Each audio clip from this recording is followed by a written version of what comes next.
Power star Pawan Singh के नए गाने का पोस्टर कभी भी आउट हो सकता है। जी हाँ दोस्तों, और आप लोग बता दूं कि 8 सितंबर को तो पक्का ही गाना आने वाला है।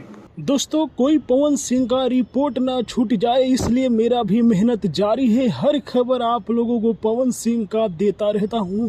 तो पवन सिंह की खबर जानने के लिए, भोजपुरी की भी खबर जानने के लिए चैनल को पहले सब्सक्राइब कर लीजिए। जी हाँ दोस्तों, जिस तरह पवन सिंह के फैन पवन सिंह के गाने को हिट कराने के लिए दिन रात मेहनत कर रहे हैं, तो पवन सिंह भी अपने फैन को खुश करने के लिए लगातार ही मेहनत कर रहे हैं। दोस्तों, बड़ी खबर ये है कि पवन सिंह गणनायक फिल्म से भी गाना लेकर आ रहे हैं, जिस पर किसी और एक स्टार का बड़ा गाना हिट हुआ था। उनका नाम खेसारी लाल यादव है। जी हाँ दोस्तों, तो उस कंपनी पर पवन सिंह का भी गाना आने वाला है और इसके लिए गणनायक फिल्म के मालिक पवन सिंह से मिले हुए हैं, जैसा कि आप लोग तस्वीर देख रहे हैं। दोस्तों, बताते चलो कि आप ही लोग के लिए मैं पवन सिंह के पास पहुंचा था और उनसे पूछा था कि लॉलीपॉप 2 क्या आ रहा है भैया। तो पवन सिंह ने मेरी बात को स्वीकारा और बोला कि हाँ आवता।